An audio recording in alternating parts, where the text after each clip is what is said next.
విశ్వాసులకు అలాగే రెండవ షెడ్లో ఉన్నటువంటి విశ్వాసులందరూ కూడా ప్రభుపేట వందనాలు తెలియజేస్తున్నాను. ఈ రోజున మన ప్రసంగానికి మనం పెట్టినటువంటి టైటిల్ ఏంటంటే, ఎవరైనా చెప్పగలరా? ఘనతను కోరుకొని సేవకులు. ఏంటండి? ఘనతను కోరుకొని సేవకులు.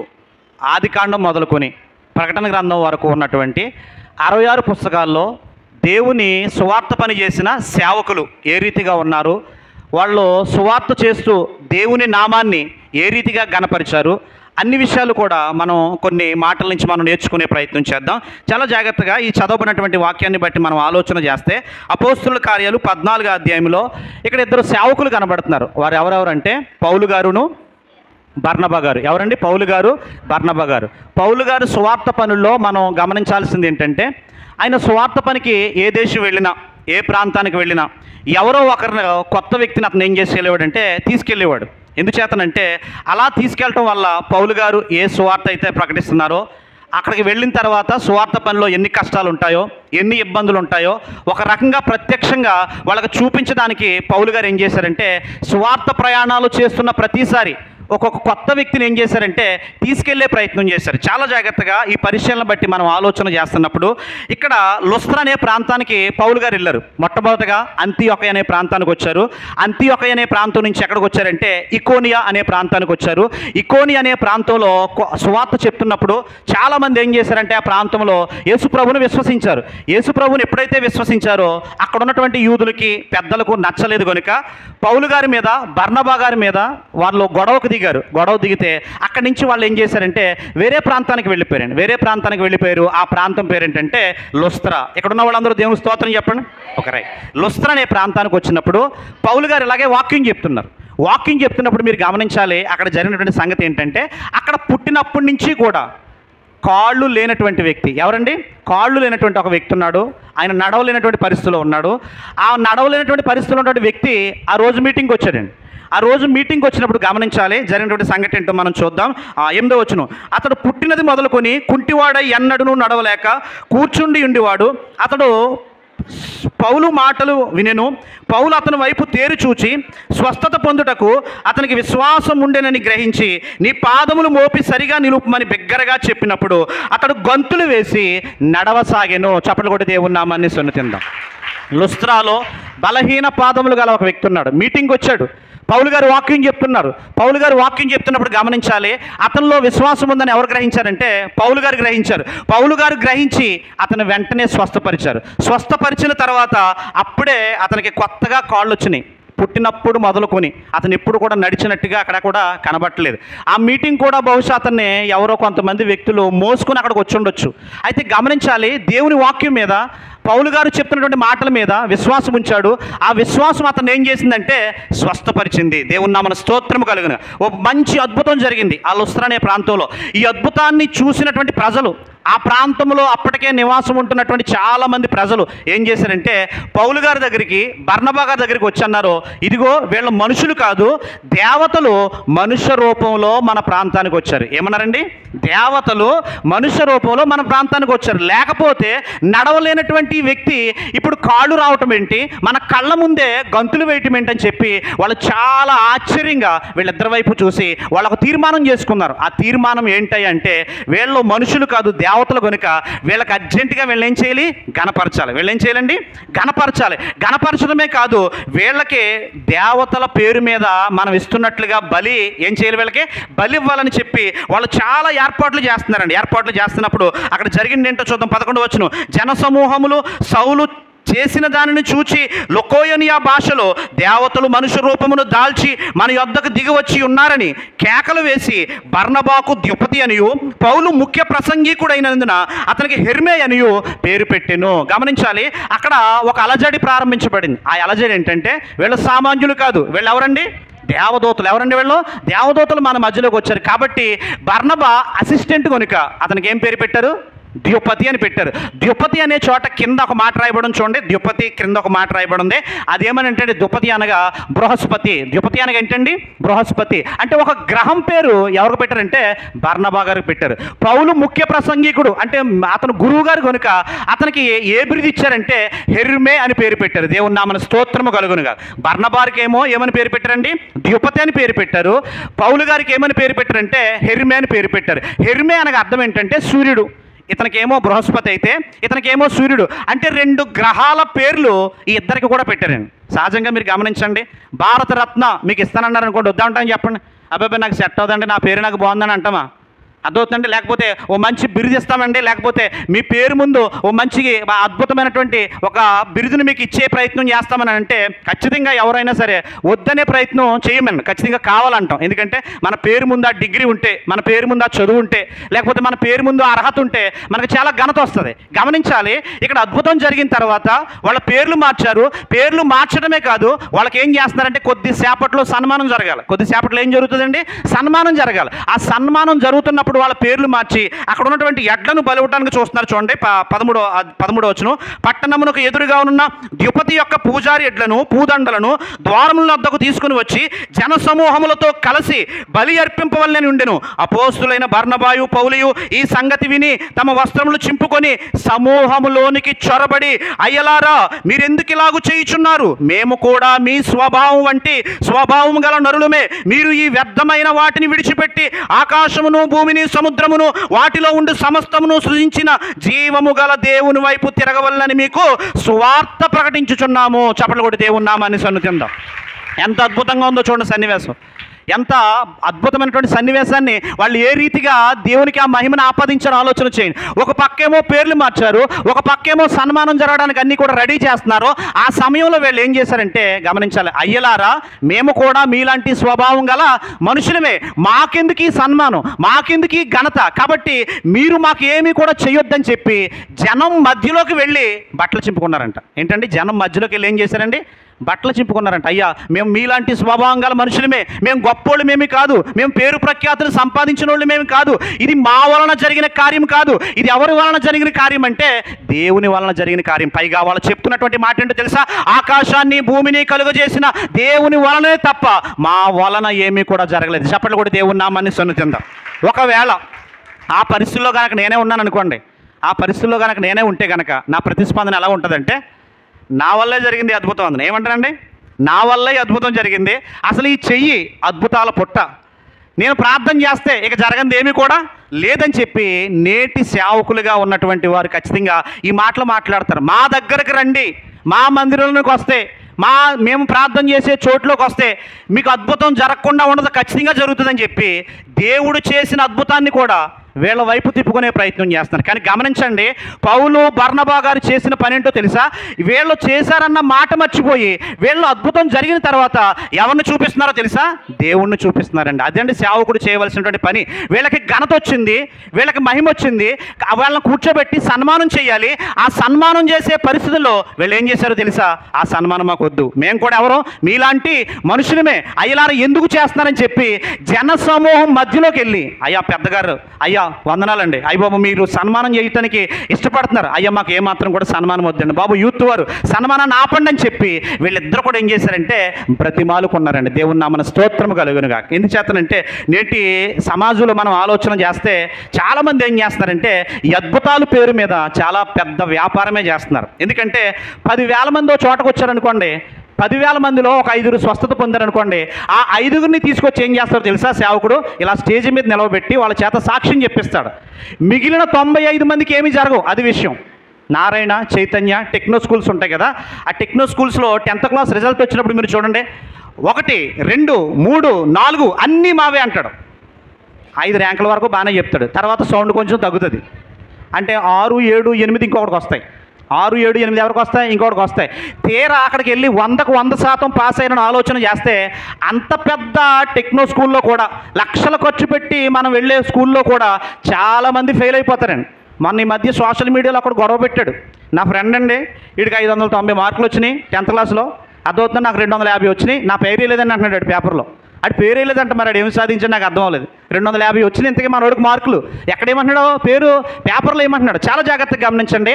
అంతమంది వెళ్తే అంతమందిలో 5గురికో 6గురికో అద్భుతాలు జరుగుతాయి. ఈ 5గురికో 6గురిలో చూసి మనం ఏం చేస్తామంటే నిజంగా అక్కడ ఏదో ఉంది, ఆ సేవకుడి దగ్గర ఏదో ఉంది కాబట్టి ఖచ్చితంగా అక్కడికి ఏం చేస్తామంటే పరుగులు పెట్టే ప్రయత్నం చేస్తాం. కానీ జాగ్రత్తగా గమనించాలి, విశ్వాసం ఉంటే మీ ఇంటి దగ్గర ఉన్న, సంఘంలో ఉన్న, అదవుతుందండి, మీరు ఎక్కడ ఉన్నా దేవుడు ఖచ్చితంగా అద్భుతం చేసి తీరుతాడు. చప్పట్లు కూడా దేవుని నామాన్ని సొంతండి. కారణం ఏంటో తెలుసా, అక్కడొక దేవుడు ఇక్కడొక దేవుడు కాదండి, అక్కడొక దేవుడు ఇక్కడొక దేవుడు కాదండి, ఆయన సర్వవ్యాప్తమై ఉన్న దేవుడు కనుక ఈ పౌలు బర్నబా గారు చెప్పింది ఏంటో తెలుసా, అయ్యలారా మా వైపు మీరు తేరి చూడొద్దు, మేము సామాన్యమైనటువంటి మనుషులమే.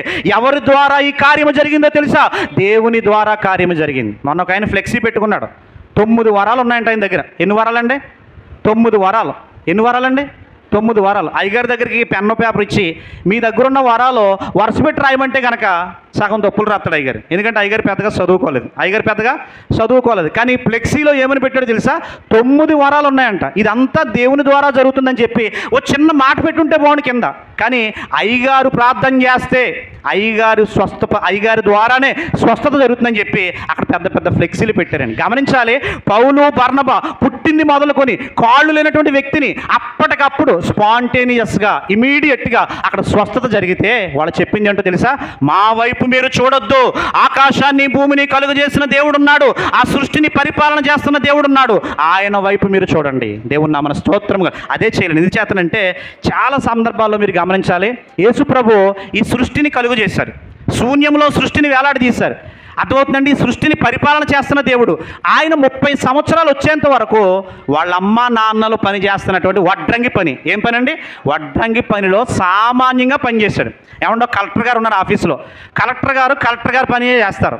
కలెక్టర్ గారి దగ్గర ఒక గుమస్తా ఉంటాడు, టీలు తీసుకురావడానికి, ఫైళ్ళు అవి తీసుకురావడానికి. అర్థమవుతుందండి, కలెక్టర్ గారు ఎప్పుడైనా సరే అర్థమవుతుంది, గుమస్తా గారు కానీ సెలవు పెట్టారనుకోండి, ఈయన వెళ్ళి టీలు తీసుకొచ్చి అందరికీ ఇవ్వటం ఎప్పుడైనా చూసారా? టీలు తీసుకొచ్చి కలెక్టర్ గారు టీలు అవి తీసుకొచ్చి అక్కడ ఉన్న వాళ్ళందరికీ పంచిపెట్టడం ఎప్పుడైనా చూసారా? ఎప్పుడు పంచిపెట్టరు. ఆఖరికి కలెక్టర్ గారు టేబుల్ మేంచి పెన్ను కింద పడినా అతను తీయడు, అతని దగ్గర ఉండే కాలింగ్ బేల కొడతాడు. కాలింగ్ బేల కొడితే ఎవరు వస్తారో, గుమస్తా వస్తాడు. గుమస్తా వచ్చిన తర్వాత ఆ పెన్ను తీసి ఇస్తాడు తప్ప కనీసం అతను వంగి ఆ పెన్ను తీసుకునే పరిస్థితిలో కూడా వెళ్ళడు. కారణం ఏంటో తెలుసా, తన స్థాయిని తను తగ్గించుకునే ప్రయత్నం చేయడు. కానీ గమనించాలి, ఆకాశాన్ని కలుగు చేసి, భూమిని కలుగు చేసి, సర్వ సృష్టిని కలుగు చేసి, ఈ విశ్వాన్ని పరిపాలన చేస్తున్న దేవుడు 30వ ఏట వరకు వడ్రంగి పని చేశాడు. అంతకంటే తగ్గింపు ఏముంటో చెప్పండి, ఆలోచన చేయండి. 3.5 సంవత్సరాలు పరిచర్య చేశాడు.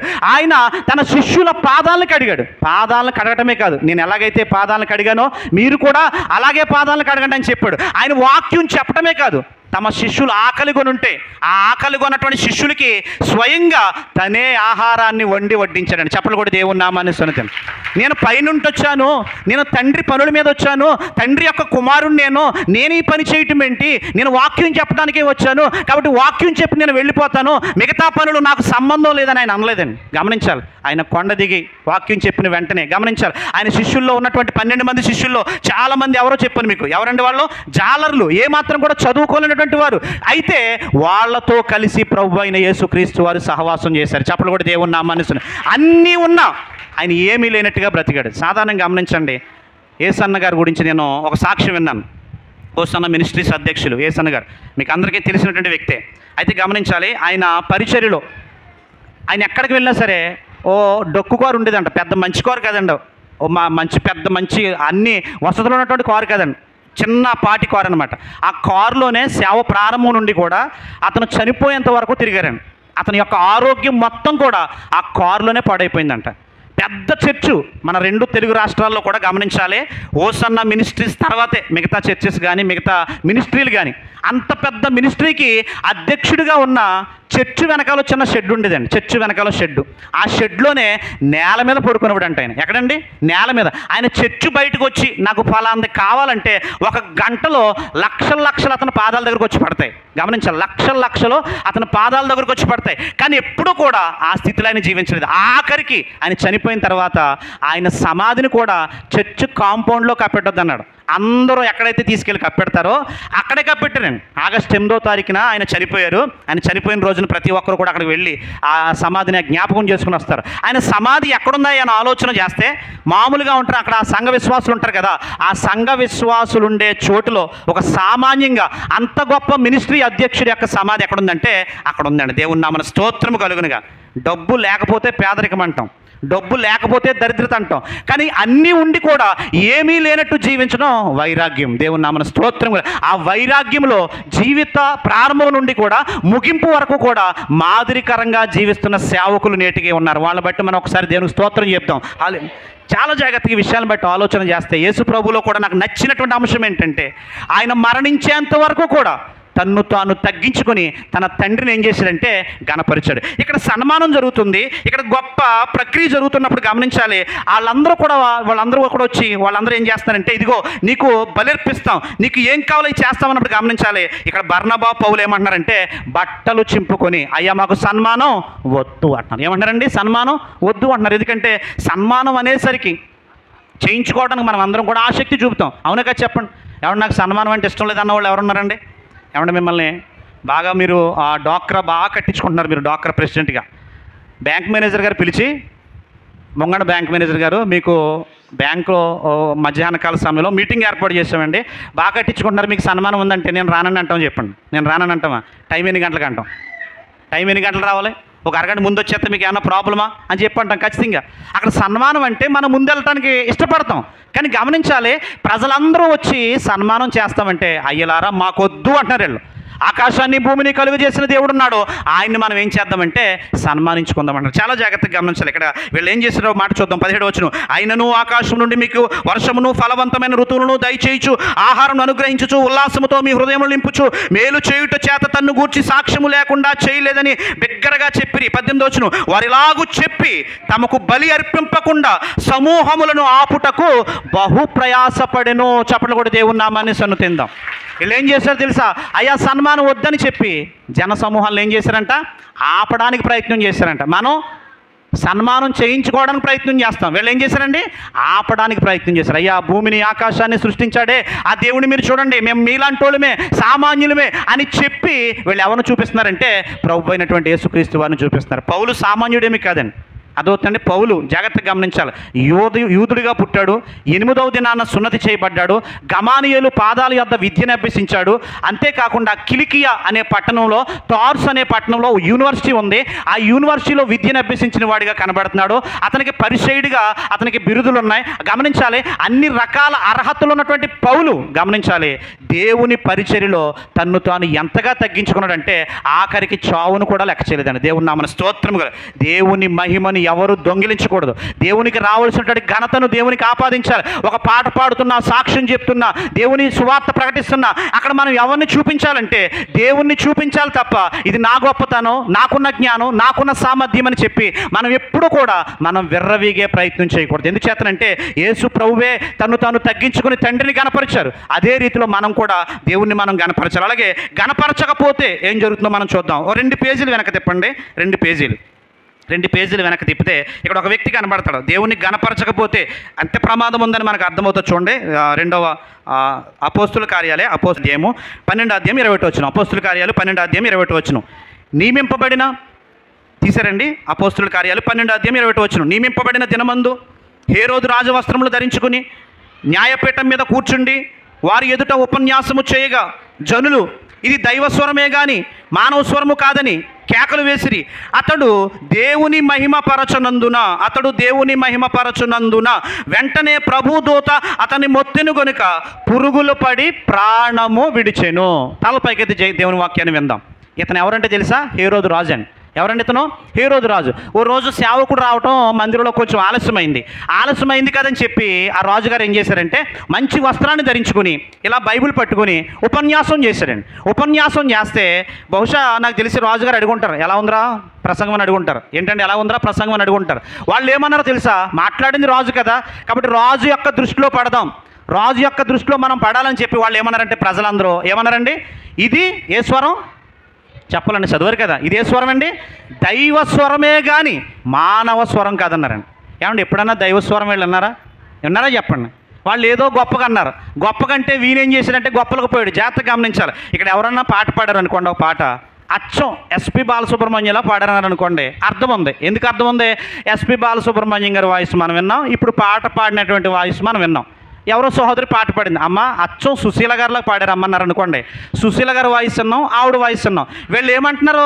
రాజుగారు మాట్లాడుతుంటే ఏమంటారు చెప్పండి? ఇది దైవ స్వరమే కానీ మానవ స్వరం కాదంటున్నారు. ఎప్పుడైనా దైవ స్వరం వీళ్ళు విన్నారు? ఎప్పుడైనా చెప్పండి. వినలేదు. వీళ్ళు వినకపోగా వీళ్ళు ఏం చేస్తున్నారు? రాజుగారిని పొగుడుతున్నారు. రాజుగారిని పొగుడుతూ ఉన్నప్పుడు రాజుగారు ఏమన్నాలే, అయ్యో సేవకుడు ఏదో రాలేదురా బాబు, నేను ఏదో మాట్లాడుతున్నాను, నన్ను గురించి ఇంత మంచి మాట్లాడటం ఏంటని చెప్పి అనాలి. కానీ అనని కారణంగా, దేవుని మహిమపరచని కారణంగా 21 వచనం చూడండి. అతడు దేవుని మహిమపరచునందున వెంటనే ప్రభు దూత అతని మొత్తని కనుక పురుగులు పడి ప్రాణం విడిచెను. దేవుని మహిమపరచలేదు, అక్కడ దేవుడు గణపరచబడలేదు. ఇందాక చెప్పినట్టుగా ఇది నా వల్ల జరిగింది, ఇది నా ద్వారా జరుగుతుంది, నేను లేకపోతే ఇక్కడ ఏమీ అవ్వదు అన్నట్టుగా ఎవరున్నారు తెలుసా? రాజుగారు ఉన్నారు. రాజుగారు ఉన్న కారణం చేత గమనించాలి, ప్రభు దూత ఆయన్ని మొత్తింది, రాజుగారు పురుగుల పడి ప్రాణం పోయిందంట. గమనించాలి. ఎందుకు ఈ మాటలు చెప్తున్నానంటే, ఇక్కడ మాట్లాడుతున్నది ఎవరైనా అదవుతుందంటే, ఇక్కడ పరిచర్యలో ఉన్నది ఎవరైనా సరే ఖచ్చితంగా ఇక్కడ నిలబడుతున్నటువంటి వ్యక్తి ఎవరిని కనపరచాలంటే దేవుణ్ణి కనపరచాలి. దేవుడు అన్నాడు, పైన ఆకాశం అందే కానీ, క్రింద భూమి అందే కానీ, భూమి కింద ఉండే నీళ్ళ అందే కానీ ఏ రూపమును మీరు పూజ చేయకూడదు. దేవుని నామన స్తోత్రం కల ఏ రూపానికి నమస్కారం చేయకూడదు. ఆయనకి ఇవ్వాల్సినటువంటి ఘనత ఆయనకి ఏం చేయాలంటే మనం ఇవ్వాలి. కాబట్టి ఒకవేళ మన ద్వారా అద్భుతం జరిగిన, ఇది దేవుని వలన జరిగిన కార్యము తప్ప, నేను సామాన్యమైన మనుషులని చెప్పాలి తప్ప అవును నా ద్వారా జరిగిందని చెప్పకూడదు. గమనించాలి. ఇక్కడ అపోస్తుల కార్యాల్లో 3వ అధ్యాయంలో కూడా ఒక మాట ఉంటుంది, చూద్దాం. అపోస్తుల కార్యాలు 3వ అధ్యాయంలో ఇక్కడ ఎవరు కనబడతారంటే పేతురు యోహాను గారు కనబడతారు. 3వ అధ్యాయము 12వ వచనం. అపోస్తుల కార్యాలు 3వ అధ్యాయం 12వ వచనం. పేతురు దీనిని చూచి ప్రజలతో ఇట్లనెను, ఇశ్రాయేలులారా, మీరు వీని విషయమై ఎందుకు ఆశ్చర్యపడుచున్నారు? ఎందుకై ఆశ్చర్యపడుచున్నారు? ఇక్కడ ఉన్న వాళ్ళందరూ దేవుని స్తోత్రం చెప్పండి. సంతోషంగా ఉన్న వాళ్ళందరూ దేవుని స్తోత్రం చెప్పండి. రైట్. పేతురు గారు, యోహాను గారు మందిరానికి వస్తున్నారండి. మందిరానికి వస్తుందే పుట్టింది మొదలుకొని కాళ్ళు లేనటువంటి వ్యక్తి భిక్షాటన చేస్తున్నాడు ఆ మందిరం దగ్గర. వాడు వీళ్ళు వేసుకున్న వస్త్రాలు చూసి, మంచి వస్త్రాలు వేసుకుని, మెరిసిపోయే వస్త్రాలు వేసుకుని వెళ్తున్నారు వీళ్ళిద్దరు. ఎవరో? పేతురు గారు, యోహాను గారు. వీళ్ళ వైపు తేరి చూస్తున్నాడు. ఎందుకో తెలుసా? వీళ్ళు బాగా డబ్బున్న వాళ్ళగా ఉన్నారు, కొద్దో గొప్ప నాకు సాయం చేస్తారు అన్నట్టుగా చూస్తున్నారు. అయితే వాడు చూపును గమనించి వీళ్ళిద్దరు ఏమన్నా తెలుసా? వెండి బంగారాలు మా యొద్దలేవు కానీ మాకు కలిగింది నీకు ఇస్తామని చెప్పి నజరేయుడైన యేసునామములో అని వాడు చెయ్యి పట్టుకొని లేపితే వాడు కాళ్ళలోకి సొత్తు వచ్చిందంట. వాడు లేచి నిలబడ్డాడంట. చప్పట్లు కూడా దేవుని నామాన్ని సన్నిధి. అద్భుతం జరిగింది. గొప్ప అద్భుతం జరిగింది. అద్భుతం జరిగిన తర్వాత ఈ కాళ్ళు వచ్చినటువంటి వ్యక్తి మందిరం బయట ఉండేవాడు. ఇప్పుడు ఎక్కడికి వెళ్ళిపోయాడంటే మందిరం లోపలికి వెళ్ళిపోయాడు. మందిరం లోపలికి వెళ్ళిపోయి వీళ్ళందరితో కలిసి తిరుగుతున్నప్పుడు అక్కడ ఉన్న వాళ్ళందరూ ఆశ్చర్యపోయి ఎవర్రైనా బాగు చేసింది అన్నారు. ఎవర్రైనా బాగు చేసిందంటే ఎవరండి? అదిగోనండి పేతురు యోహాన్లు బాగు చేశారంటే ఆ పేతురు యోహాన్ల వైపు వీళ్ళు ఆశ్చర్యంగా చూస్తున్నారండి. అలాగ అబ్బా మామూలు కాదు, వీళ్ళు కాళ్ళు లేనటువంటి వ్యక్తికి ఏం తీసుకొచ్చారు? కాళ్ళు తీసుకొచ్చారని చెప్తే వీళ్ళు అన్నటువంటి మాట ఏంటో తెలుసా? అయ్యలారా, ఎందుకు మా వైపు ఆశ్చర్యంగా చూస్తున్నారు? మేము చేసింది ఏమీ లేదు దీంట్లో. ఎవరు చేశారు తెలుసా? దేవుడు చేశాడు. చెప్పలు కూడా దేవుడు నా మనసు. నిజానికి గమనించండి, ప్రతి ఒక్కరూ కూడా ఎవరిని చూపించే ప్రయత్నం చేశారంటే దేవుణ్ణి చూపించే ప్రయత్నం చేశారు. గమనించాలి. ఎందుకంటే ఒక గురువు గారి దగ్గర శిష్యరకం చేస్తున్నప్పుడు ఆ గురువు గారిలో ఏ లక్షణాలు ఉంటాయో శిష్యుల్లో కూడా ఏ లక్షణాలు ఉండాలి? అవే లక్షణాలు ఉండాలి. సరదాగా ఒక ఉదాహరణ చెప్పే ప్రయత్నం చేస్తాం. ఐన్స్టీన్ గొప్పోడా, ఐన్స్టీన్ కారు డ్రైవర్ గొప్పోడని చెప్పి ఒక చిన్న ఉదాహరణ ఉంది. ఐన్స్టీన్ గొప్పోడా, ఐన్స్టీన్ కారు డ్రైవర్ గొప్పోడా? అప్పట్లో ఐన్స్టీన్ ఒక సిద్ధాంతాన్ని ప్రతిపాదించాడు, సాపేక్ష సిద్ధాంతం. E=mc² అని చెప్పి ఒక సిద్ధాంతాన్ని ప్రతిపాదించాడు. మన ఇంట్లో ఉన్న ఫ్రిడ్జ్లు కానివ్వండి, ఎలక్ట్రానిక్ వస్తువులు కానివ్వండి, ఈ సిద్ధాంతం మీద ఆధారపడే పనిచేస్తున్నాయి. అయితే అప్పట్లో పెద్దగా మీడియా లేదు, అంటే ఫోటోలు కానీ ఈ వీడియోలు కానీ లేవన్నమాట. ఓ రోజున ఐన్స్టీన్ గారికి ఒక కబురు వచ్చింది. ఇంచుమించుగా ఆ రోజున 4 ప్రసంగాలు చేయాలి. ఎన్ని ప్రసంగాలు? 4 ప్రసంగాలు చేయాలి ఐన్స్టీన్ గారు. 4 ప్రసంగాలు చేయాలి. ఉదయం నుంచి 3 ప్రసంగాలు చేసి సాయంకాలం 5 అయింది. బాగా అలిసిపోయాడు. కారులో వెనకాల సీట్లో కూర్చొని బాగా రెస్ట్ తీసుకుంటున్నాడు. రెస్ట్ తీసుకున్న సమయంలో 6 గంటల నుంచి ఆయన ఇంకొక మీటింగ్కి వెళ్ళాలి. ఆ మీటింగ్కి వెళ్ళే సమయంలో డ్రైవర్ అంటాడు, అయ్యా మీరు పొద్దున్నుంచి మిమ్మల్ని చూస్తున్నాను, 3 మీటింగుల్లో మీరు మాట్లాడారు, బాగా అలిసిపోయారు. ఈ సాయంకాలం మీ పొదులు నేను మాట్లాడుతూ అంటాడు. ఏమంటాడు? మీ పొదులు నేను మాట్లాడుతూ అంటాడు. ఎలా మాట్లాడతానని అడుగుతాడు ఐన్స్టీన్. అయ్యా మిమ్మల్ని చూస్తున్నాను, మీరు మాట్లాడుతున్నప్పుడు ఏ పాయింట్లు చెప్తున్నారు అన్ని పాయింట్లు కూడా నేను రాసుకుంటాను, కాబట్టి మీరు ఎలా మాట్లాడతారో అలాగే నేను మీటింగ్లో మాట్లాడతానంటే జాగ్రత్తగా ఐన్స్టీన్ వచ్చి ఆ మీటింగ్కి ఇలా ముందు వరుసలో కూర్చున్నాడు. ఐన్స్టీన్ యొక్క కార్ డ్రైవర్ ఎక్కడ చెప్తున్నాడంటే ఆ స్టేజ్ మీదకి ఎక్కి అద్భుతంగా ప్రసంగం చేశాడండి. అద్భుతంగా ప్రసంగం చేసిన తర్వాత లాస్ట్లో అన్నాడు, ఒక మాట అన్నాడు, ఈ ప్రసంగంలో ఎవరికైనా డౌట్లు ఉంటే అడగండి అన్నాడు. ఐన్స్టీన్ కూడా అలాగే అడుగుతాడు, ఈయన కూడా సేమ్ అలాగే అడిగాడు. తీరా చూసేసరికి జనాలు టకా లెగిసి క్వశ్చన్లు వేసారండి. క్వశ్చన్లు వేసినప్పుడు మనోడికి అర్థమైంది, ఎవరైనా డ్రైవర్ అసలు ఎక్కడున్నాడో ఎదురున్నాడు, జాగ్రత్తగా వినాలి. అతను సమయస్ఫూర్తితో ఏమన్నాడు తెలుసా? మీరు అడిగిన ప్రశ్నలకి నేను సమాధానం చెప్పడం ఏంటి, మా కార్ డ్రైవర్ చెప్తాడు అన్నాడు. చప్పలు కూడా దేవుని నామాన్ని సన్నిధింది. ఏమన్నాడండి? మీరు అడిగిన ప్రశ్నలకి నేను సమాధానం చెప్పడం ఏంటి, ఎవరున్నారు కింద? మా కార్ డ్రైవర్ ఉన్నాడు. వాస్తవానికి సమయస్ఫూర్తి అంటాం. అక్కడ ప్రమాదం వచ్చినా, ఇబ్బందికరమైన పరిస్థితి వచ్చినా, గురువు గారిలో ఏ లక్షణాలు ఉన్నాయో శిష్యుల్లో కూడా ఆ లక్షణాలే కనబడ్డాయి. ఇక్కడ పేతురు కానివ్వండి, యోహాను కానివ్వండి, ఎవ్వరు కూడా గమనించాలి, ఘనతను కోరుకోలేదు. దేవుని నామన స్తోత్రం, ఘనతను కోరుకోలేదని యేసు ప్రభు వారే పాదాలను కడిగారు. అదవుతుందండి. ఎక్కడ ఏం చేసినా సరే ఇది నా వల్ల జరిగిన కార్యం కాదు. ఎవరి వల్ల జరిగిన కార్యం? తండ్రి వల్ల జరిగిన కార్యం. బైబిల్లో ఒక భూస్వామి ఉన్నాడు పాత నిబంధన గ్రంథంలో. ఆయన పేరేంటంటే ఎలీషా. ఆయన పేరేంటండి? ఎలీషా. అప్పటికే అతనికి ఉన్నటువంటి ఆస్తి ఎంతంటే 240 ఎకరాలు. అంటే చర్చి దగ్గర నుంచి మొదలెట్టి మనకి ఓకలగొరు వరకు ఉంటుంది ఇంచుమించుగా 240 ఎకరాల భూస్వామి అండి ఆయన. ఆయన పేరు ఎలీషా. ఎలీషా దేవుని సేవలోకి వచ్చిన తర్వాత అప్పటికే సేవ చేస్తున్నారు. ఆయన ఎవరంటే ఏలియా గారు. ఆయన ఎవరండి? ఏలియా గారు. ఏలియా గారి దగ్గర శిష్యరత్నం చేస్తున్నప్పుడు ఎలీషాకు ఉన్నటువంటి పేరేంటో తెలుసా? ఏలియా చేతుల మీద నీళ్లు పోస్తూ వస్తున్నటువంటి ప్రవక్త. దేవుని నామన స్తోత్రములు. ఏంటండి? ఏలియా చేతుల మీద అంట నీళ్లు పోస్తూ వస్తున్నటువంటి ప్రవక్త అంట. గమనించాలి. అంటే ఏలియా ఎక్కడికి వెళ్ళినా సరే, ఏలియా ఎక్కడ సువార్త ప్రకటించినా సరే, భోజనం చేసిన తర్వాత చేతులు కడుక్కోవడానికి నీళ్లు తెచ్చేది ఎవరో తెలుసా? ఈ 240 ఎకరాల భూస్వామి. పాత నిబంధన గ్రంథంలోనే అంతటి భూస్వామి ఇంకెవరో కూడా కనపడరు, అంతటి ధనం ఉన్నటువంటి వ్యక్తి ఎవరో కూడా కనపడరు. కానీ తన్ను తాను తగ్గించుకొని ఎవరి నామాన్ని హెచ్చించారంటే దేవుని నామాన్ని హెచ్చించారు. కాబట్టి గమనించాలి, మనం దేవునిలో ఉన్నప్పుడు, దేవుని పరిచర్యలో మనం చేస్తున్నప్పుడు మనం ఖచ్చితంగా ప్రారంభ క్రైస్తవులు ఏ మాదిరిలో వాళ్ళు జీవించారో, ఏ పరిస్థితుల్లో వారు జీవించారో, తమకున్నవన్నీ కూడా పెంటగా ఎంచుకొని దేవుణ్ణి మాత్రమే వాళ్ళు గణపరిచారు తప్ప వాళ్ళ స్వలాభం కోసమో, వాళ్ళ కీర్తి ప్రతిష్టల కోసమో వాళ్ళు చేసే ప్రయత్నం చేయలేదు. గమనించాలి. మన మధ్యలోకి ఎవరైనా 3 సేవకులు వచ్చారనుకుందాం. ఒక ఆయనేమో సైకిల్ మీద వచ్చాడు, ఒక ఆయనేమో బండి మీద వచ్చాడు, ఒక ఆయనేమో కారు మీద వచ్చాడు అనుకుందాం. ఇప్పుడు మన దృష్టి ఎవరి మీద ఉంటుంది? ఎవరి మీద వచ్చారో చెప్పాలి. కారు మీద వచ్చే వ్యక్తి మీద ఉంటుంది. ఎందుకంటే మన యొక్క దృష్టి పై ఆ వేషాలే మనం చూస్తాం, పై లక్షణాలే మనం చూస్తాం. గమనించాలి. కాబట్టి అలానే ఉంటుంది. ఈ రోజున ఉన్నటువంటి సేవకులు చాలామంది కూడా వాళ్ళు చేసుకోగలిగి కూడా ఏం చేస్తున్నారంటే కొంతమంది వాళ్ళ పక్కన అనుచరులు పెట్టుకుంటున్నారండి. ఇప్పుడు నేను నా బైబిలు, నా డైరీ నేను తీసుకురాగలను, నా బైబిల్, నా డైరీ నేను మోసుకురాగలను. ఇప్పుడు ఎవరినొకరు పెట్టుకుని అక్కడ నా బైబిల్, నా డైరీ తీసుకురామని అనుకోండి, ఎంత ఎక్స్ట్రాల కింద ఆలోచన చేయండి. నేను నిజంగా ముసలోడు అయిపోయాను, నేను తీసుకురాలేకపోతున్నాను, నడవలేకపోతున్నాను. ఆ టైంలో ఎవరైనా చేతి సహాయంగా వచ్చి ఎవరైనా నాకు సాయం చేశారనుకోండి, అప్పుడు అది బాగుంటుంది తప్ప నేను చేసుకోగలిగి కూడా నేను ఎవరినొకరు పక్కన పెట్టుకొని ఏదో నన్ను నేను హైప్ చేసుకుని నేను గణపరుచుకునే ప్రయత్నం చేశాను అనుకోండి, ఏ రోజుకి ఏ విధమైన శాపం వచ్చిందో అదే శాపం నాకు కూడా వస్తుంది. అదే విషయం అన్నమాట. కాబట్టి గమనించాలి. సేవకుడు వాక్యం ప్రకటిస్తున్నా, సేవకుడు పరిచర్య చేస్తున్నా, సేవకుడు సువార్త ద్వారా తన పరిచర్య ద్వారా ఎవరిని గణపరచాలంటే దేవుణ్ణి గణపరచాలని. ఆదిమ సంఘం, ఆదిమ సేవకులు ఉన్నటువంటి లక్షణం ఏంటంటే వాళ్ళు సేవను తప్ప మరి దేన్ని కూడా వాళ్ళు గణపరచుకోలేదు. పౌలు గారికి ఆ రోజుల్లో ఆయన చదివిన చదువును బట్టి ఎక్కడికి వెళ్ళినా సరే రోమా ప్రభుత్వంలో మంచి ఉద్యోగాలు వస్తాయి, అతనికి మంచి స్థాయిలో స్థిరపడే వ్యక్తి అతను. కానీ పౌలు ఎక్కడికి వెళ్ళినా తనకు ఒక వృత్తి తెలుసు, తనకు ఒక అలవాటు ఉంది. ఆ అలవాటు ఏంటో తెలుసా? ఎవరింట్లో ఉన్నా వాళ్ళకి భారంగా ఉండడం ఎందుకని చెప్పి తను డేరాలు కుట్టి ఆ డేరాలు కుట్టగా వచ్చిన డబ్బులతో తన్ను తాను పోషించుకుంటూ ఇంటోళ్ళకి ఎంతో కొంత ఉపయోగపడేవాడు అండి. చెప్పలు కూడా దేవుని నామాన్ని సొంతండి. అతను అన్నటువంటి మాట, నేను మీ మధ్యలో సువార్త ప్రకటిస్తున్నప్పుడు నేను మీలో ఎవరికి కూడా భారముగా ఉండలేదు అంటాడు. ఎలా ఉండలేదండి? నేను మీలో ఎవరికి కూడా భారంగా ఉండలేదు. ఇంత గొప్ప పౌలు గమనించాలి, సువార్త పని చేస్తూ తను కష్టపడి పరిచర్య కొరకు సహకరించేవాడండి. దేవుని నామన స్తోత్రం. ఆ రీతిగా మనం చేయడానికి ఇష్టపడాలి. ఎందుచేతనంటే మన దగ్గర ₹1,00,000 ఉంటే కనుక మన మాట తీరు మారిపోతుంది, మన పరిస్థితి మారిపోతుంది, మన హావభావాలు మారిపోతాయి. ఇక మనకంటే గొప్పోడు ఎవడో లేనట్టుగా మనం ప్రవర్తిస్తూ ఉంటాం. ₹1,00,000 ఉన్నవాడు ఎలాగుంటే మరి ₹1,00,00,000 ఉన్నవాడు ఏం చేయాలి? అసలు మామూలుగా నేల మీద నడకూడదు, ఇంకా గాల్లో నడాలి.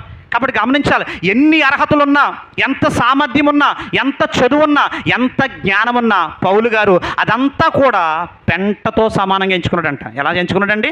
పెంటతో సమానంగా ఎంచుకున్నాడంటే దేవుడు తప్ప, దేవుడు పరిచర్య తప్ప నా జీవితంలో ఏది ఎక్కువ కాదని చెప్పి దేవుణ్ణి ఘనపరిచినట్టుగా మనం చూస్తున్నాం. గమనించాలి, అటువంటి ఘనతను కోరుకొని దీనత్వం కలిగినటువంటి సేవకులు బైబిల్లో చాలామంది ఉన్నారు. నేటి సమాజంలో నిజానికి కొంతమంది సేవకులు అలానే ఉన్నారు కనుక వాళ్ళని బట్టి మనం ఖచ్చితంగా దేవుణ్ణి స్తుతించబద్దులమై ఉన్నాం. కొంతమంది సేవకుల్ని కలవాలంటేనే చాలా కష్టమండి. ఎందుకంటే వాళ్ళ దగ్గరికి మనల్ని సాధారణంగా రానవరండి. ఎందుకంటే వాళ్ళ చుట్టూ చాలామంది బౌన్సర్లు ఉంటారు. అసలు దగ్గరికి వెళ్తే చాలు ఒక సినిమా యాక్టర్కి ఉన్నట్టుగా వాళ్ళు ఏం చేస్తారంటే మనల్ని తోసేస్తూ ఉంటారు. కానీ యేసు ప్రభు దగ్గరికి చిన్న పిల్లలు వచ్చి సరదాగా ఆడుకునేవారండి. దేవుని నామమున స్తోత్రం గల అదవుతుని ఎవరైనా సరే ఆయన ఉన్న చోటుకు వచ్చి మాట్లాడేవారు, శిష్యుల దగ్గరకు వచ్చి మాట్లాడేవారు. కాబట్టి ఇవి అంతా కూడా చూశారు కనుక యేసు ప్రభు ఏ మాదిరి అయితే కనపరిచారో శిష్యులు కూడా అదే మాదిరిని కనపరిచారు. దేవుని నామమున స్తోత్రం గల అన్నీ ఉండి కూడా ఏమీ లేనట్టుగా జీవించడమే దేవుని సువార్తకు అద్భుతమైనటువంటి ఘనతను తీసుకొస్తుంది. దేవుని నామమున స్తోత్రం. అదే రీతిలో వాళ్ళు జీవించారు. బాప్తిస్మిచ్చి యోహాను గురించి ఒక మాట ఉంటుంది బైబిల్లో. ఆ మాట ఏంటో తెలుసా? స్త్రీలు కనిన వారిలో యోహాను కంటే గొప్పవాడు పుట్టలేదని చెప్పి ఎవరు చెప్పారో తెలుసా? సాక్షాత్తు యేసు ప్రభు వారే చెప్పారండి. స్త్రీలు కనిన వారిలో యోహానుకు ముందు కానీ యోహానుకు తర్వాత కానీ ఇంతకంటే గొప్పవాడు పుట్టలేదని చెప్పి ప్రభు యేసుక్రీస్తు వారు చెప్పారు. కానీ అదే యోహాను అంటాడు యేసుక్రీస్తు గురించి. చూద్దాం, మాట చూపించి ముగించే ప్రయత్నం చేద్దాం. యోహాను సువార్త 1వ అధ్యాయం 27వ వచనం. అందరూ బైబిల్ తెరచి చూడండి, బయట ఉన్నవారు కూడా. యోహాను సువార్త 1వ అధ్యాయము 27వ వచనం. యోహాను సువార్త 1వ అధ్యాయము 27వ వచనం మనం చూద్దాం. 27వ వచనం యోహాను 26 నుంచి అవుతుంది. యోహాను సువార్త 1వ అధ్యాయం 26 నుంచి అవుతుంది. యోహాను, నేను నీళ్లలో బాప్తిసం ఇచ్చుచున్నాను కానీ నా వెనుక వచ్చుచున్నవాడు మీ మధ్య ఉన్నాడు, మీరాయనను ఎరుగరు. ఆయన చెప్పుల వారును విప్పుటకైనను నేను యోగ్యుడును కానని వారితో చెప్పాను. చెప్పలు కూడా దేవుని నామాన్ని సన్నుతిందాం. ఎంత చక్కగా మాట్లాడుతున్నారు చూడండి. వాస్తవానికి యేసు ప్రభు కంటే యోహాను గారు ఎన్ని నెలల పెద్దోడండి? ప్రశ్న ఏమండి, ఎన్ని నెలల పెద్దోడండి? యేసుక్రీస్తు కంటే యోహాను గారు ఎన్ని నెలల పెద్దోడండి? బయట ఉన్నవారైనా చెప్పొచ్చు. ఎన్ని నెలలండి? 6 నెలలు. బయట రాజేష్ ఇప్పుడు ఎన్ని నెలలండి? 6 నెలలు. ఇక్కడ ఉన్న వాళ్ళు కూడా చెప్పారు 6 నెలల పెద్దోడండి. 6 నెలల పెద్దోడైనటువంటి యోహాను యేసుక్రీస్తు కంటే ముందు పరిచర్యలోకి వచ్చాడు. ఆయన అరణ్యాల్లో ప్రయాణం చేస్తూ మిడతలను ఆహారంగా తింటూ తేనెను తాగుతూ తోలుబట్ట కట్టుకొని దేవుని మార్గాలను సరళం చేసినటువంటి వ్యక్తి. ఆ వ్యక్తి అంటున్నాడు ఇప్పుడు యేసుప్రభు గురించి. ఏమన్నాడో తెలుసా? నేనైతే నీళ్ళలో బాప్తిస్మం ఇస్తున్నాను కానీ నా వెనక వచ్చేవాడు అగ్నిలో బాప్తిస్మం ఇస్తాడో అతని కాళ్ళకున్నటువంటి తాడు ఉంటుంది. యూదులకి చెప్పులు కనుక మీరు చూస్తే చెప్పులకి వెనకాల ఏముంటుందంటే తాడు ఉంటుంది. ఆ తాడు విప్పడానికి కూడా నేను సరిపోనన్నాడు. ఎంత తగ్గింపండి, ఆలోచన చేయండి. ఎంత అద్భుతమైనటువంటి దీనత్వం అండి. అతడు యోహాను గారు దేవుని గణపరిచాడు. దేవుడేమో యోహాను గారి గురించి మాట్లాడిన మాట ఏంటో తెలుసా? ఏమన్నాడు తెలుసా? స్త్రీలు కనిన వారిలో యోహాను కంటే గొప్పోడు పుట్టలేదని యేసుప్రభు వారు అంటే, అదే యోహాను యేసుప్రభు గురించి ఏమంటున్నాడో తెలుసా? ఆయన చెప్పుల వారును విప్పడానికి కూడా నేను పాత్రుని కాదు. దేవుని నామమున స్తోత్రం. సేవకులు అంతగా తగ్గించుకుంటుంటే మనం సాధారణంగా మనకున్న అవకాశాలను బట్టి గమనించాలి, మనకున్నటువంటి సామర్థ్యాన్ని బట్టి, మనకున్న చదువులను బట్టి, మనకు తెలిసిన పనిని బట్టి కొన్నిసార్లు ఏం చేస్తాం తెలుసా? మనల్ని మనం హెచ్చించుకునే ప్రయత్నం చేస్తాం, మనల్ని ఘనతపరుచుకునే ప్రయత్నం మనం చేస్తాం. ఎందుకంటే ఆయన చాలా గొప్పవాడు, లేకపోతే వాళ్ళు గొప్పవాళ్ళు అని చెప్పి అనిపించుకునే ప్రయత్నం చేస్తాం. కానీ ప్రారంభంలో ఉన్న సేవకులు ఎవ్వరూ కూడా దేవుణ్ణి ఘనపరిచారు తప్ప వాళ్ళను వాళ్ళు ఘనపరుచుకునే ప్రయత్నం ఎప్పుడు కూడా చేయలేదు. సన్మానం జరుగుతున్నా, వాళ్ళకి ఆధిక్యతలు వస్తున్నా, వాళ్ళకి బిరుదులు వస్తున్నా సరే అవన్నీ కూడా పెంటగా ఎంచుకొని మా వైపు చూడొద్దయ్యా, ఆకాశాన్ని భూమిని కలుగు చేసిన దేవుడు అక్కడ ఉన్నాడు, ఆయన వైపు చూడండి, మేము కూడా మీలాంటి సాధారణమైనటువంటి మనుషులమని చెప్పి వాళ్ళ మీదకు వస్తున్నటువంటి ఘనతను ఆ ప్రశంసను ఎవరి మీదకి ఆపాదించారంటే దేవుని మీదకి ఆపాదించారు. కాబట్టి ఘనతను కోరుకొని సేవకులు ఏంటంటే ప్రసంగం ఘనతను కోరుకొని సేవకుడు. గమనించాలి, సేవకులు ఎప్పుడు కూడా దేవుని అప్పగించినటువంటి పనిని చేస్తూనే అవసరమైతే దేవుని పని కొరకు ఏ పనైనా సరే సిగ్గుపడకుండా చేసే విధానంలో మనం ఉండాలి. ఎందుకంటే ఈ ఆయుష్కాలము, ఈ బలము దేవుడు మనకి ఇచ్చాడు. ఈ ఆయుష్కాలాన్ని బలాన్ని మనం ఎవరి కోసం ఉపయోగించాలంటే దేవుని కోసం ఉపయోగించాలి. నిజంగా ఇప్పుడు మనం చేయగలుగుతున్నాం కాబట్టి అన్ని పనులు నేను చేయగలుగుతున్నాను. ఒకవేళ నేను పెద్దోడిని అయిపోయి ముసలోడిని అయిపోయాను అనుకోండి, అప్పుడు నేను చేయలేను, ఖచ్చితంగా కూర్చొనే ఉంటాను. ఎవరొక యవనస్తులు ఏం చేస్తారంటే ఆ పనిని నడిపిస్తారు. ఇప్పుడు నాకు చేయడానికి అవకాశం ఉంది, అవకాశం ఉన్నప్పుడు ఖచ్చితంగా నేను ఏం చేయాలంటే చేసే ప్రయత్నం చేయాలి. ఎడ్వర్డ్ విలియమ్స్ గారి యొక్క జీవితంలో జరిగినటువంటి ఒక సంఘటన చెప్పి నేను ముగించే ప్రయత్నం చేస్తాను. ఆయన బైబిల్ కాలేజీలో చదువుకునే రోజుల్లో, బైబిల్ కాలేజీలో బైబిల్ నేర్చుకునే టైంలో ప్రొఫెసర్లు అక్కడ చక్కగా బైబిల్ని బోధిస్తూ ఉంటారు. ఆ సమయంలో హాస్టల్లో ఉండి చదువుకునేవారండి, ఆయన బైబిల్ నేర్చుకునేవారు. అయితే ఆ సమయంలో గమనించాలి, ఒకరోజు హాస్టల్లో ఉండే బాత్రూమ్లు అన్నీ కూడా నిండిపోయినాయి. ఎక్కువ మంది పిల్లలు ఉంటారు కదా, బాత్రూమ్లు అన్నీ కూడా నిండిపోయినాయి. అప్పట్లాగా ఇప్పుడు సెప్టిక్ క్లీన్ చేసే ట్యాంకర్లు లేవండి, వ్యాన్లు అవి లేవు. అప్పట్లో ఏంటంటే నూతులోకి దిగి బకెట్లతో తీసి పక్కన పారబోయాలి, అదంతా కూడా సెప్టిక్ ట్యాంక్ అంతా క్లీన్ చేయాలి. ఇది పరిస్థితి అనమాట. 2 రోజుల నుంచి కబురు పెట్టారంట, దాన్ని తీసేవాళ్ళు అందరికి కూడా కబురు పంపితే ఎవరు రాలేదంట. ప్రొఫెసర్లు అందరూ మాట్లాడుకొని ఇలా అన్నారంట, రేపొద్దునికి ఈ సెప్టిక్ ట్యాంక్ అంతా కూడా క్లీన్ అయిపోతుంది, మీరేమీ కూడా ఇబ్బంది పడొద్దు, ఈ రోజు మట్టికి ఓపిక పట్టనని చెప్పి వెళ్ళిపోయారు. వాళ్ళు ఎవరికాళ్ళు వెళ్ళిపోతే పొద్దున్న వచ్చేసరికి దాంట్లో దిగిపోయి కొంతమంది ఏం చేస్తున్నారో బకెట్లతోటి ఆ నూతులో ఉన్నటువంటి అదంతా కూడా తీస్తున్నారు బయటికి.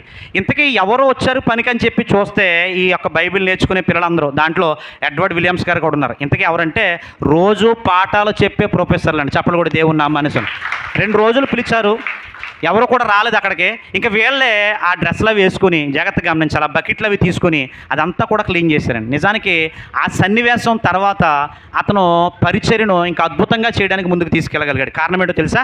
అది చూసిన తర్వాత ఎప్పటికీ కూడా మర్చిపోడంట ఆయన. ఎప్పుడైనా సరే ఆయనకు అనిపిస్తున్నప్పుడు, నాకు అన్నీ తెలుసు, నాకు అన్నీ నేర్చుకున్నాను అనిపిస్తున్నప్పుడు ఆ సంఘటన గుర్తు చేసుకుంటాడంట. ఎందుకంటే ఒక సేవకుడు సేవ చేయడంతో పాటు సంఘం కొరకు అతను ఏం చేయాలంటే కష్టపడాలి. నిజానికి అలా సేవ చేసే సేవకులు ఘనత పొందుతారు. దేవుని నామమున స్తోత్రం కలుగు. కాబట్టి గమనించాలి, ప్రారంభం నుంచి కూడా ఆదికాండం నుంచి ప్రకటన గ్రంథం వరకు ఉన్న సేవకులందరూ కూడా చేసింది అదే. ఎక్కడా కూడా తమను తాము హైలైట్ చేసుకునే ప్రయత్నం వాళ్ళు చేయలేదు, తమను తాము హెచ్చించుకునే ప్రయత్నం చేయలేదు. దేవుడు ఏ విధంగా అయితే శిష్యుల పాదాలను కడిగాడో అదే రీతిలో సేవకులందరూ కూడా అదే మార్గంలో నడిచారు. దేవుడి మాటల్ని వినికిడిలో దీవించి ఆస్వాదించును గాక. ఏ విధమైన సైతాన్ని సోదరపడకుండా తప్పించి మీరే మహిమ పొందుని ప్రార్థన చేస్తా ఉన్నాం. చిన్నలనేమి పెద్దలనేమి తన ఎందుకు భయభక్తులను దీవించే గొప్ప దేవుడా మీకే ఉన్నారు. మా ఆత్మీయ పిల్లల ప్రభా ఆయా ప్రాంతాల్లో ఆయన ఉన్నారు, ఆయా దేశాల్లో ఉన్నారు, రకరకాల పనుల్లో ముందుకు సాగుతున్నారు. ఎక్కడ ఎవరు ఏ బిడ్డలు ఏ పనులు ఉన్నా వారందరూ దీవించి ఆస్వాదించండి. రేపు ఉదయాన్నే ప్రభు 8 గంటలకల్లా నాయన 3 గంటల గృహప్రవేశం ఉంది నాయన. అలాగే 9 ఆ చిల్లరకల్లా ప్రభు నాయన సావుకుల మీటింగ్ పుల్లెటూరులో ఉంది. అలాగే తండ్రి 10-11 కల్లా ప్రభు కాప నాయన స్తోత్రాలు చెల్లిస్తా ఉన్న సురేష్ గృహం దగ్గర నాయన మరి పుట్టినరోజు కార్యక్రమం ఉంది. మరి 11 కల్లా ప్రభు పనిపై నాయన ఓకల గొర్రెలు తండ్రి బిడ్డ వ్యక్త వేసుకొచ్చిన కారణంగా బిడ్డను ప్రభా నాయన మరి పక్షుల కార్యక్రమం ఉంది. అలాగే తండ్రి ముగించుకుని నరసాపురం సావుకుల మీటింగ్ వెళ్ళాల్సిన పరిస్థితి ఉంది. అలాగే రేపు రాత్రికి తండ్రి మరి పుల్లెటూరులు మరి సావుకుల చర్చిలో ప్రభా ప్రసంగానికి వెళ్ళాల్సి ఉంది. ఇన్ని కార్యక్రమాలు మా ముందున్న వాటన్నింటిలో ప్రభు మీరు ఏది నడవాలో, ఎక్కడ ఏం మాట్లాడాలో, ఏ విధంగా ముందుకు సాగాలో అన్ని కార్యక్రమాలు మీరు తోడు నడిపించి ఆస్వాదించండి. జరుగుతున్న సేవా కార్యక్రమం దీవించి ఆస్వాదించండి, బలపరచండి. ఇంకో తండ్రి 10 నుంచి బిడ్డలు ప్రభా మా కుటుంబాన్ని ప్రేమించి బిడ్డను ప్రేమించి తండ్రి మీరు వచ్చిన వందా చెల్లిస్తూ ఉన్నాం. వారు దీవించి ఆస్వాదించండి తండ్రి. వారు పనిముట్లను వారు చేస్తున్న పనులను సమస్తాన్ని గణపరిచి మీ సాక్షులు వాడుకోండి. ఏ విధమైన సైతాన్ని శోధనలు పడకుండా మీ బిడ్డల గొప్ప కార్యాలు చేసి మీరే మహిమ పొందని ప్రార్థన చేస్తూ ఉన్నాం. బిడ్డలు తీసుకొచ్చిన కానుకలు కానీ పిడికిళ్ళు కానీ దశంభాగాలు ప్రథమ సమస్తాన్ని దీవించి ఆస్వాదించండి. మరి తీసుకు ప్రతి అర్పణ మీ చేతులు పెడుతున్నాం. వాటిని 30 60 100 దీవించి మీరే మహిమ పొందని ప్రార్థన చేసి సంఘ పెద్ద గారికి మంచి ఆరోగ్యం దయచండి. యూత్ వరకు ప్రతి ఒక్కరిని దీవించి ఆస్వాదించండి. దేవ ప్రతి ఒక్క అక్కర్లు క్రీస్తు చేసినామో తీర్చండి. ఇంకా ఎవరైనా రక్షణ లేకుండా ప్రభా ఇంకా నైనా దిగజారిపోతూ ఉంటే వారిని రక్షణ నడిపించండి. నైనా ప్రతి ఒక్కరిని కూడా నశించేదాన్ని వెతికి రక్షించడానికి లోపలికి వచ్చిన వాగ్దానం చేసిన గొప్ప దేవుడా నీవు ప్రతి ఒక్కరిని కూడా నడిపించి మీరు సహాయం దయచేయండి.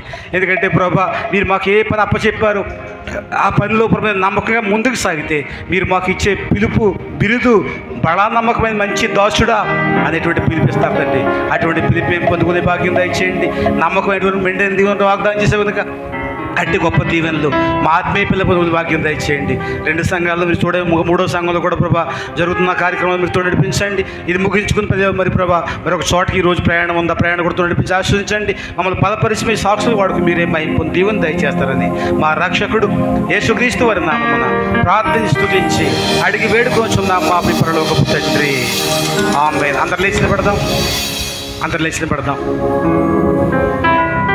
పరలోకమందున మా తండ్రి మీ నామం పరిశుద్ధపరచబడిన గాక, మీ రాజ్యం వచ్చును గాక, మీ చిత్తము పరలోకమందు నెరవేరినట్లు భూమి యందును నెరవేరిన గాక.